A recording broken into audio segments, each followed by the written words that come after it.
Isaiah 40. Comfort, comfort my people, says your God. Speak tenderly to Jerusalem and proclaim to her that her hard service has been completed, that her sin has been paid for, that she has received from the Lord's hand double for all her sins. A voice of one calling, in the wilderness prepare the way for the Lord. Make straight in the desert a highway for our God. Every valley shall be raised up, every mountain and hill made low. The rough ground shall become level, the rugged places a plain. And the glory of the Lord will be revealed, and all people will see it together. For the mouth of the Lord has spoken. A voice says, cry out. And I said, what shall I cry? All people are like grass, and all their faithfulness is like the flowers of the field. The grass withers, and the flowers fall, because the breath of the Lord blows on them. Surely the people are grass. The grass withers, and the flowers fall, but the word of our God endures forever. You who bring good news to Zion, go up on a high mountain. You who bring good news to Jerusalem, lift up your voice with a shout. Lift it up. Do not be afraid. Say to the towns of Judah, here is your God. See, the sovereign Lord comes with power, and he rules with a mighty arm. See, his reward is with him, and his recompense accompanies him. He tends his flock like a shepherd. He gathers the lambs in his arms and carries them close to his heart. He gently leads those that have young. Who has measured the waters in the hollow of his hand, or with the breadth of his hand marked off the heavens? Who has held the dust of the earth in a basket, or weighed the mountains on the scales and the hills in a balance? Who can fathom the Spirit of the Lord, or instruct the Lord as his counselor? Whom did the Lord consult to enlighten him, and who taught him the right way?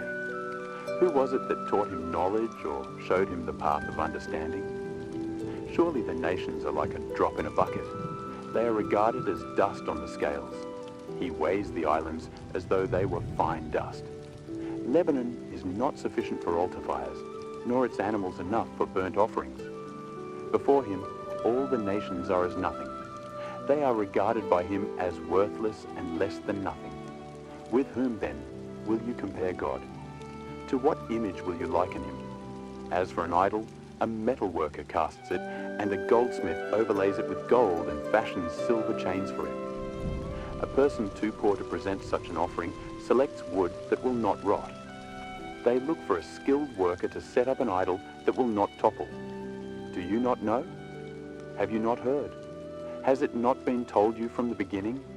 Have you not understood since the earth was founded?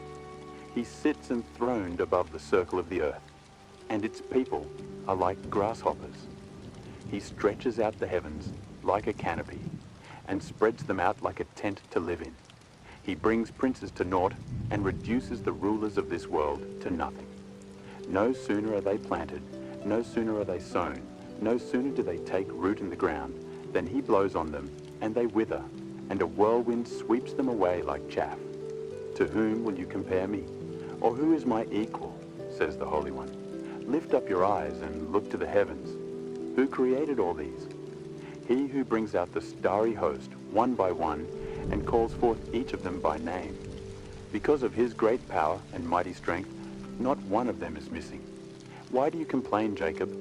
Why do you say, Israel, my way is hidden from the Lord. My cause is disregarded by my God. Do you not know? Have you not heard? The Lord is the everlasting God, the creator of the ends of the earth. He will not grow tired or weary, and his understanding no one can fathom. He gives strength to the weary and increases the power of the weak. Even youths grow tired and weary, and young men stumble and fall. But those who hope in the Lord will renew their strength. They will soar on wings like eagles. They will run and not grow weary. They will walk and not be faint.